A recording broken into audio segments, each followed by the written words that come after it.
ಮಹಾದೇವಿ ಅಮ್ಮ ಶ್ರೀ ಚಕ್ರವಾಸಿನಿ ಮಹಾದೇವಿ ಅಮ್ಮ ಶ್ರೀ ಸಿಂಹವಾಹಿನಿ.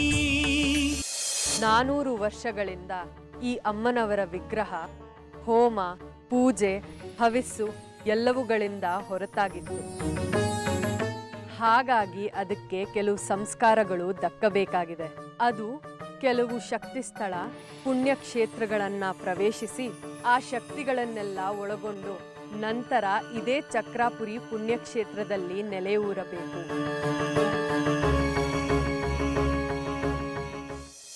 ಇಲ್ಲ ಅಜಯ್ಯ, ಶ್ರೀಚಕ್ರಕ್ಕೇನು ಸಮಸ್ಯೆ ಆಗೋದಿಲ್ಲ. ಅದನ್ನ ರಕ್ಷಣೆ ಮಾಡೋಕಂತಲೇ ಸುಂದ್ರಮ್ಮ ಬಂದಿರೋದು. ನಾನೇ ಅವಳನ್ನ ಕರ್ಕೊಂಡು ಬಂದಿದ್ದೀನಿ.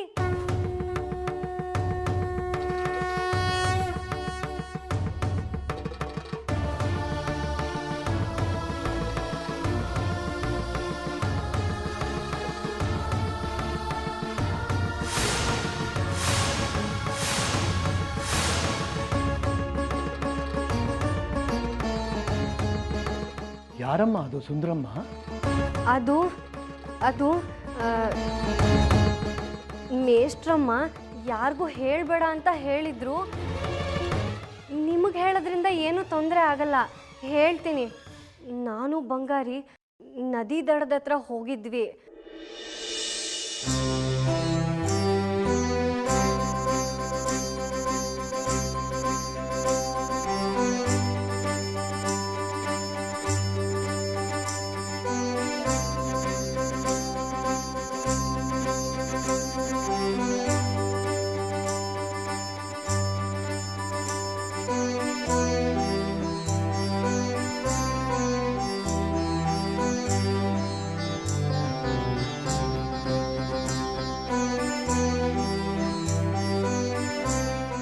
ಏನು, ಆ ಮಣ್ಣಿನ ಗಡ್ಡೆ ಒಳಗಡೆ ಅಮ್ಮನವರ ಉತ್ಸವ ಮೂರ್ತಿ ಇತ್ತ?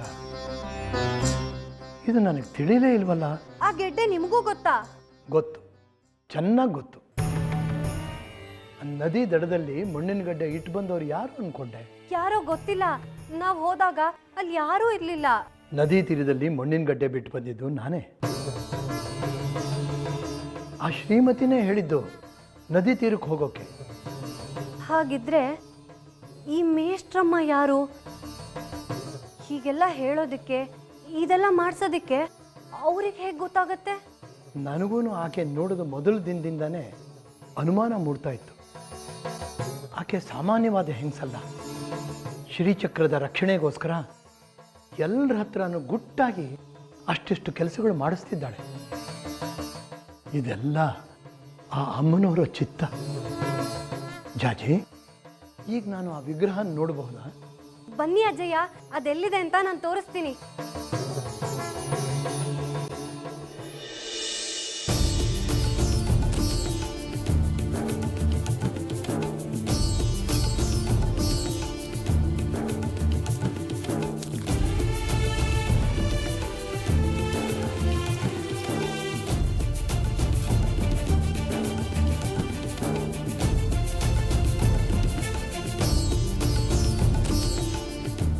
ಅಮ್ಮ, ತಾಯಿ, ಜಗನ್ಮಾತೆ, ಮಹಾತಾಯಿ, ಇಷ್ಟು ಸುದೀರ್ಘ ಕಾಲ ಬೇಕಾಯ್ತಾ ತಾಯಿ ನೀನು ನಮಗೆಲ್ಲ ದರ್ಶನ ನೀಡೋದಕ್ಕೆ? 400 ವರ್ಷ ಗೌಪ್ಯವಾಗಿ ನೀರಲ್ಲಿ ಮಲಗಿದ ನೀನು ಈಗ ಎದ್ದು ಬರ್ತಾ ಇದೆಯಾ ತಾಯಿ? ಶಂಕರಿ, ಶ್ರೀಕರಿ, ಸಾಧ್ವಿ, ಶರಶ್ಚಂದ್ರ ನಿಭಾನನ. ಬೇಗ ಬನ್ನಿ ಅಜ್ಜಯ್ಯ, ಯಾರಾದ್ರೂ ನೋಡ್ಬಿಟ್ರೆ ಕಷ್ಟ ಆಗುತ್ತೆ.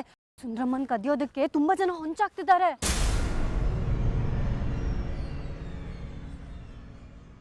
ಕೆಲವರಿಗೆ ಐಶ್ವರ್ಯ ತಂದುಕೊಡೋ ಮೂರ್ತಿಯ ಕಾಣಿಸ್ತೀಯ, ನನ್ನಂಥವ್ರಿಗೆ ಮುಕ್ತಿ ಕೊಡೋ ದಾರಿ ತೋರಿಸ್ತೀಯ.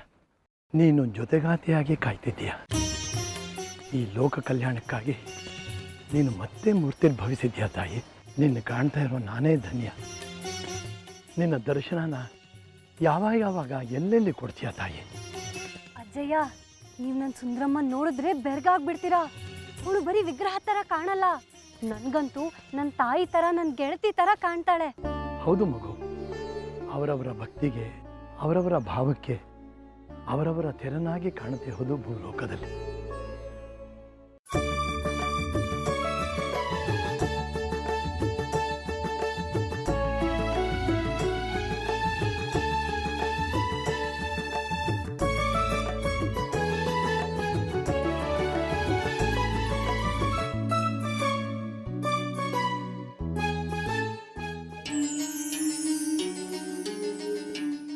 ಅಜ್ಜಯ್ಯ ಎಷ್ಟು ಗುಟ್ಟಾಗಿಟ್ಟಿದ್ದೀವಿ ಅಂತ. ಸುನೀತಾ ಚಿಕ್ಕಮ್ಮ ಜಗ್ಗಿ ಅವರು ನಮ್ಮ ಮನೇಲಿದ್ದಾರೆ, ಸುಂದ್ರಮ್ಮ ಅವ್ರ ಮನೇಲಿದ್ದಾಳೆ. ಮೇಷ್ಟ್ರಮ್ಮನೇ ಹೇಳಿದ್ದು ಇಲ್ಲಿಟ್ರೆ ಸುರಕ್ಷಿತವಾಗಿರ್ತಾಳೆ ಸುಂದ್ರಮ್ಮ ಅಂತ.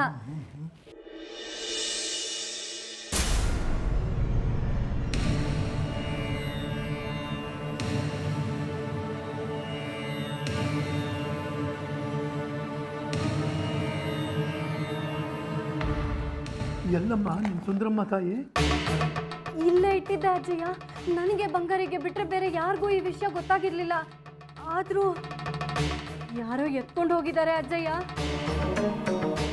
ಅಯ್ಯೋ ತಾಯಿ, ಶ್ರೀಚಕ್ರ ರಕ್ಷಣೆಗೆ ಅಂತ ಬಂದೋಳು ನೀನು, ನಿನ್ನನ್ನೇ ನೀನು ಕಳ್ಕೊಂಡ್ಬಿಟ್ಟಿಯಲ್ಲಮ್ಮ. ಮುಂದೆ ಹೇಗೆ ಶ್ರೀಚಕ್ರ ಕಳ್ತನ ಆಗೋದು ಸತ್ಯವಾಗಿ ಹೋಗುತ್ತಲ್ಲ?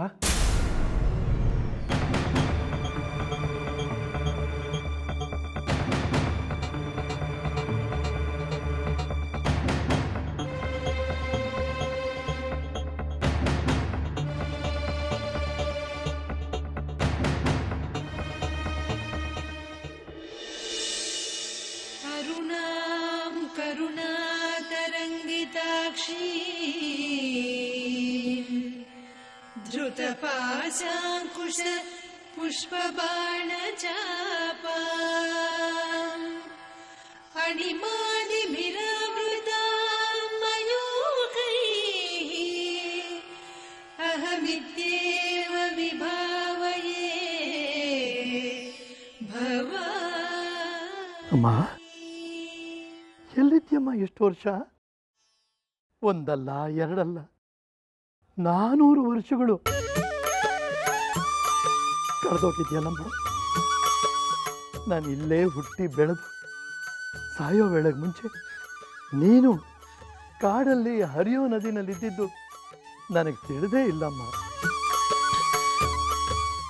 ಈಗ 4 ದಿನದ ಹಿಂದೆ ನಮ್ಮ ಜಾತಿ ಕೈ ಸಿಕ್ಬಿಟ್ಟಿಯಲ್ಲಮ್ಮ. ಏನು ಲೀಲೆ ನಮ್ಮ ನಿಂದು. ಸುಂದ್ರಮ್ಮ, ಕಳೆದು ಹೋಗ್ತೀಯಲ್ಲ ನನ್ನಿಂದ. ನನ್ನ ಹತ್ರನೇ ಕಣ್ಣ ಮುಚ್ಚಾಲೆ ಆಡ್ತೀಯಾ? ಸದ್ಯ ಬಂದ್ಯಲ್ಲ.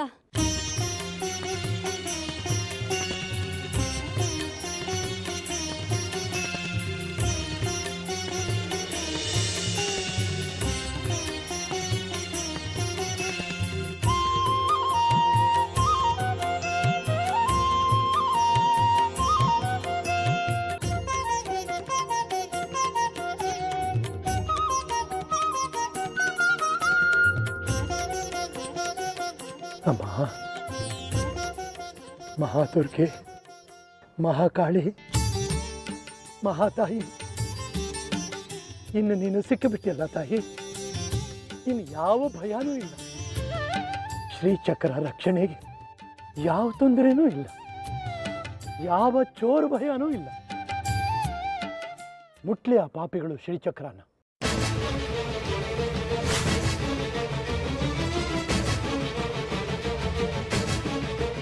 ಕದಿಯೋಕೆ ಬಂದ ಕೈಗಳು ಸುಟ್ಟು ಭಸ್ಮವಾಗ್ಬಿಡುತ್ತೆ. ನೀನು ಸಿಕ್ಬಿಟ್ಟಿಯಲ್ಲ ತಾಯಿ, ಇನ್ನು ನನಗೆ ನಿಶ್ಚಿಂತೆ. ಉತ್ಸವ ವಿಜೃಂಭಣೆಯಿಂದ ನಡೆಯುತ್ತೆ.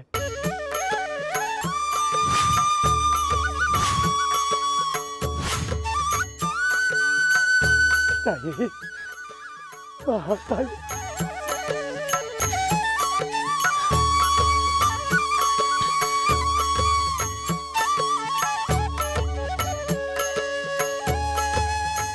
ಲೋ ಎಡವಟ್ರಾಯ, ಅವಿವೇಕಿ, ಎಲ್ಲ ಎತ್ಕೊಂಡು ಹೋಗಿದ್ದೆ ಸುಂದ್ರಮ್ಮನ್ನ. ನೀನೇ ಹೇಳ್ದೆ ಅಲ್ವಾ, ಸುಂದ್ರಮ್ಮ ಜಡ ವಸ್ತು ಅಲ್ಲ, ಜೀವ ಇದೆ ಅಂತ. ದೇವಸ್ಥಾನದಲ್ಲಿರೋ ಕಲ್ಲಿನ ವಿಗ್ರಹಕ್ಕೆ ದಿನ ಅಭಿಷೇಕ ಪೂಜೆ ಆಗುತ್ತೆ. ಜೀವಂತ ಸುಂದ್ರಮ್ಮಂಗೆ ಸ್ನಾನ ಮಾಡಿಬೇಡ್ವಾ? ಅದಕ್ಕೆ ಅಲಂಕಾರ ಮಾಡೋಕ್ಕಾಗದಿದ್ರು ಸ್ನಾನ ಮಾಡಿಸಿ ತರೋಣ ಅಂತ ಬಾವಿ ಹತ್ರ ತಗೊಂಡೋಗಿದ್ದೆ. ಸ್ನಾನ ಮಾಡಿಸಿ ಮಾಡಿ ತಂದೆ.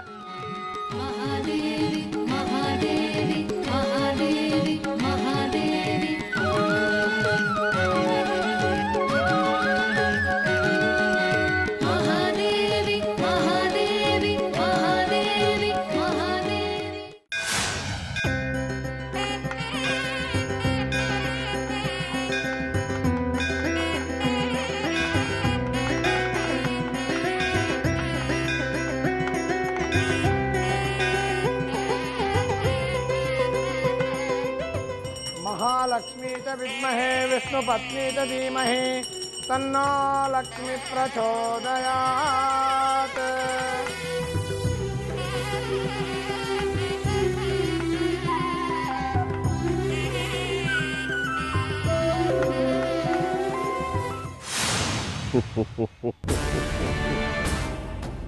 ಇನ್ನು ಶ್ರೀಚಕ್ರ ನನ್ನ ಪಾಲಿಗೆ ಖಚಿತ. ಅದು ಅಮ್ಮನವ್ರದ್ದು ಅಲ್ಲ, ಯಾರ್ದು ಅಲ್ಲ, ನಂದು.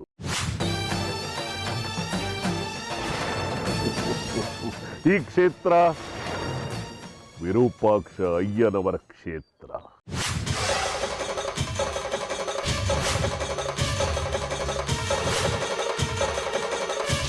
ಇನ್ನು ಈ ಚಕ್ರಾಪುರಿಗೆ ನಾರೇ ಚಕ್ರಾಧಿಪತಿ.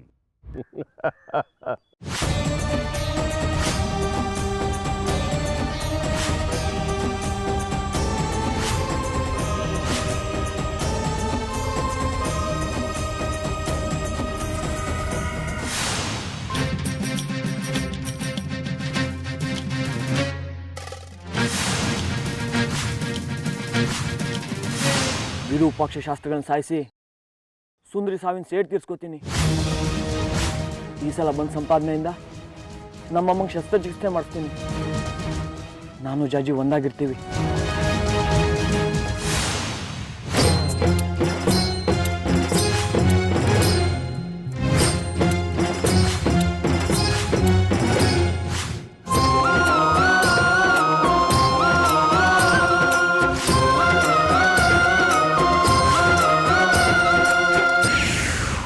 ಸಹಸ್ರ ಕನ್ಯಾ ವಶೀಕರಣ ಸಿದ್ಧಿ ಲಭಿಸುತ್ತೆ. ಈ ಉತ್ಸವ ನನ್ನ ಪಾಲಿಗೆ ಅದೃಷ್ಟದ ಬಾಗಿಲು ತೆರೆಯುತ್ತೆ. ನನ್ನ ಕೈಗೆ ಶ್ರೀಚಕ್ರ ಬರುತ್ತೆ. ನಾನು ಅದನ್ನು ಭೂಪಾಲನಿಗೆ ಕೊಡ್ತೀನಿ. ದಿನಕ್ಕೊಂದು ಹೆಣ್ಣು, ಪ್ರತಿದಿನ ಸ್ವರ್ಗ ಸುಖ ನನಗೆ.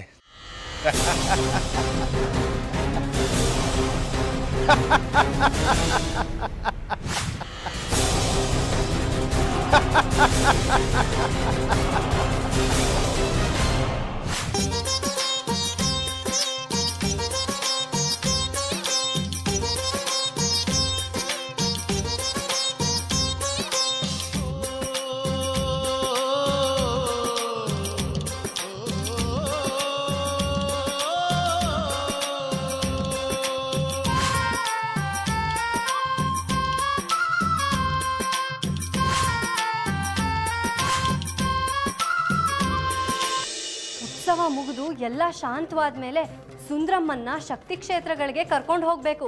ನನಗೆ ದರ್ಶನ ಭಾಗ್ಯ, ಸುಂದ್ರಮ್ಮಂಗೆ ಮರುಶಕ್ತಿ ಚೇತನ. ಈ ಸಾರ್ತಿ ಉತ್ಸವ ಮುಗಿದ ಮೇಲೆ ನಾನೇ ಏನಾದರೂ ಸ್ವಂತವಾಗಿ ಮಾಡಬೇಕು. ಹೋಟ್ಲಿಡೋದು, ಅಡುಗೆ ಒಪ್ಪಂದ ಮಾಡೋದು ಏನು ಅಂತ ನಿರ್ಧಾರ ಮಾಡಬೇಕು.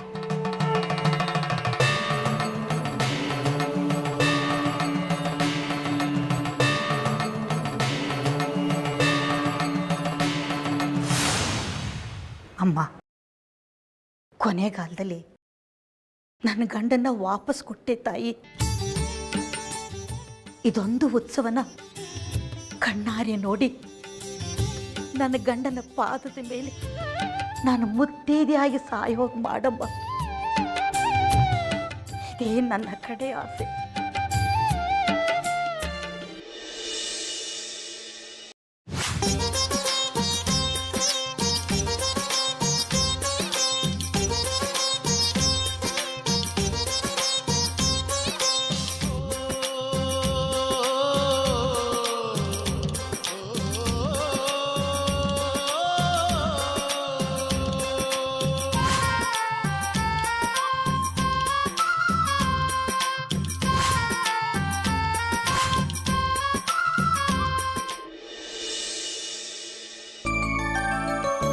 ನೋಡಿದ್ರಾ ನಮ್ದು ಎಂಥ ಪುಣ್ಯಕ್ಷೇತ್ರ, ಎಂಥ ಮಹಿಮೆ ಈ ಚಕ್ರಪುರಿದು ಅಂತ. ಶ್ರೀಚಕ್ರ ತೀರ್ಥ ಒಂದು ಸ್ವಲ್ಪ ಪ್ರೋಕ್ಷಣೆ ಮಾಡಿದ್ರೆ ಸರ್ವರೋಗವೂ ಪರಿಹಾರ ಆಗುತ್ತೆ ಅನ್ನೋದು ಮತ್ತೆ ಸಾಬೀತಾಗೋಯ್ತು. ಇನ್ನು ಉತ್ಸವ ನಡೆದು ಶ್ರೀಚಕ್ರ ಉದ್ಭವ ಆಗಿ ನಾವು ಅದರ ದರ್ಶನ ಪಡೆದುಬಿಟ್ರೆ ಜನ್ಮ ಜನ್ಮದ ಪಾಪ ಕಾರ್ಯಗಳೆಲ್ಲ ತೊಳೆದು ಹೋಗುತ್ತೆ. ಹೌದಪ್ಪ, ನನಗಂತೂ ಕೈ ಕಾಲೇ ಆಡ್ದಂಗೆ ಆಗೋಗಿತ್ತು. ಯಾವಾಗ ತಾತ ಬಂದು ಶ್ರೀಚಕ್ರ ತೀರ್ಥ ತಗೊಂಬ ಅಂತ ಹೇಳಿದ್ರಲ್ಲ, ಅವಾಗ ಧೈರ್ಯ ಬಂತು. ಆಗಲೇ ಖಾತ್ರಿ ಆಗೋಯ್ತು ಸುನೀತಾ ಚಿಕ್ಕಮ್ಮಗೆ ಏನೂ ಆಗಲ್ಲ ಅಂತ. ಹಿಂದೆ ಶ್ರೀಚಕ್ರ ಉದ್ಭವ ಆಗುವ ಕಾಲದಲ್ಲಿ ಆ ಉತ್ಸವದ ವೈಭವ ನೋಡಬೇಕಿತ್ತು, ಏನು ಆನಂದವಾಗೋದು. ಆದರೆ ಆಗ ಯಾವ ತಾಪತ್ರಯಗಳೂ ಇರಲಿಲ್ಲ. ಅದನ್ನೆಲ್ಲ ನಾವು ಕಣ್ತುಂಬ ನೋಡಿ ಆನಂದಿಸಿದ್ವಿ. ನೆನ್ಪಿದ್ಯಾ, ನಮ್ಮ ಸುಂದ್ರಿ ಹುಟ್ಟೋದಕ್ಕೆ ಇನ್ನೂ ದಿನಗಳು ಬಾಕಿ ಇದ್ವು. ಆದರೂ ಅವಳು ಶ್ರೀಚಕ್ರ ಉದ್ಭವ ಆಗೋ ದಿನಾನೇ ಹುಟ್ಬಿಟ್ಲು. ಅವಳಿಗೂ ಆ ಥರ ಇತ್ತೇನೋ ಉತ್ಸವ ನೋಡೋದು, ಅದಕ್ಕೆ ಭೂಮಿಗೆ ಬಂದ್ಬಿಟ್ಲು. ಈಗ ಅವಳು ಇರಬೇಕಿತ್ತು. ಪಾ, ನಾನಿಲ್ವಾ ಈಗ ಯಾಕೆ ಆ ಮಾತು? ಶ್ರೀಚಕ್ರ ತೀರ್ಥ ಕುಡಿದ ತಕ್ಷಣ ನನ್ನ ಹೊಟ್ಟೆ ನೋವು ಮಾಯ ಆಗೋಯ್ತು. ಹೊಟ್ಟೆ ನೋವು ಬಂದಿತ್ತಾ ನನಗೆ ಅಂತ ನಾನು ಯೋಚನೆ ಮಾಡ್ತಾ ಇದ್ದೆ. ಮೈಯೆಲ್ಲ ಎಷ್ಟು ಹಗುರ ಅನ್ನಿಸ್ತಾ ಇದೆ ಗೊತ್ತಾ? ಸರಿ, ನಾಳೆ ಬೆಳಿಗ್ಗೆ ಅಷ್ಟೊತ್ತಿಗೆ ಎಲ್ಲರೂ ಅಲ್ಲಿಗೆ ಬಂದ್ಬಿಡಿ ಉತ್ಸವ ನಡೆಯೋ ಜಾಗಕ್ಕೆ. ನಾನು 4 ಗಂಟೆಗೆ ಹೋಗಿರ್ತೀನಿ. ಅಡುಗೆ ತಿಂಡಿ ಊಟ ಎಲ್ಲ ಅಲ್ಲೇನೆ. ಸಾವಿರಾರು ಜನಕ್ಕೆ ಅಡುಗೆ ಆಗ್ತಾ ಇದೆ. ಇಲ್ಲಿರೋ ಅಡುಗೆಯವರು ಸಾಲದು ಅಂತ ಬೇರೆ ಊರಿಂದ ಕರೆಸಿದ್ದಾರೆ. ಪಾತ್ರೆಗಳು ಅಷ್ಟೇ ಪಟ್ಟಣದಿಂದ ಹೋಗಿ ತಂದಿದ್ದೀವಿ. ನನಗಂತೂ ಸುಸ್ತಾಗೋಗಿದೆ. ನಾ ಹೋಗಿ ಮಲಗ್ತೀನಿ.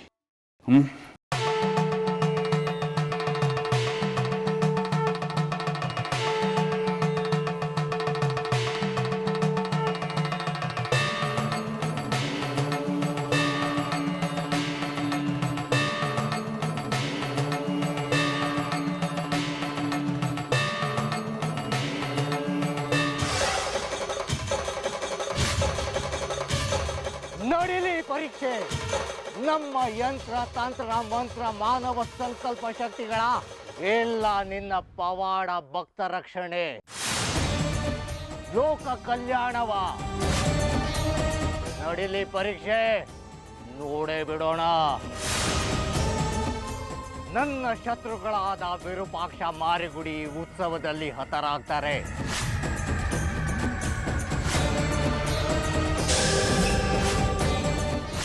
ಶ್ರೀಚಕ್ರ ನನ್ನದೇ. ನನ್ನ ಜನ್ಮ ಜನ್ಮಾಂತರಗಳ ಸಾಧನೆ ಸಿದ್ಧಿಸುತ್ತೆ. ಮಹಾತಾಯೇ,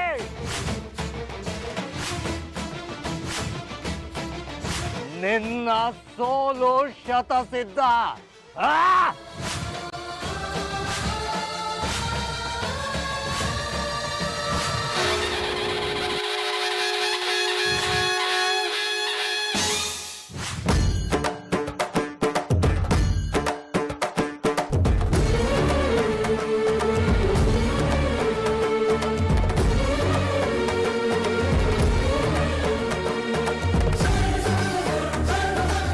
ಪ್ರಾರಂಭವಾಯಿತು ಉತ್ಸವ.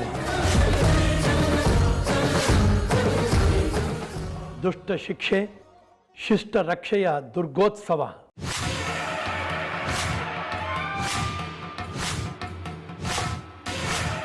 ಶ್ರೀ ಚಕ್ರೋತ್ಸವ.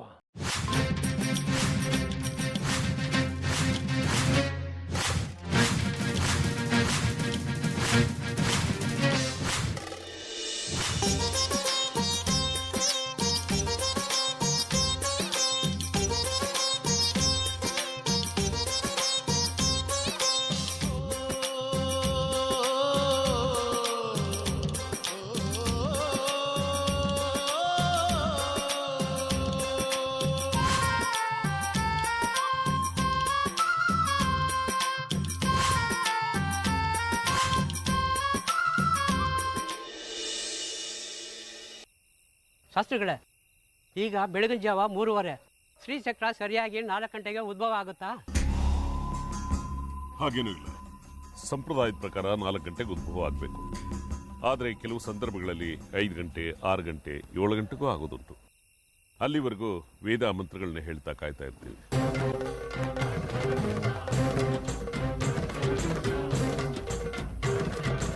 ಎಲ್ಲವೂ ನೀನಮ್ಮ, ಎಲ್ಲವೂ ನೀನಮ್ಮ. ಆದಿಶಕ್ತಿ ಶ್ರೀನವಶಕ್ತಿ ಎಲ್ಲವೂ ನೀನಮ್ಮ.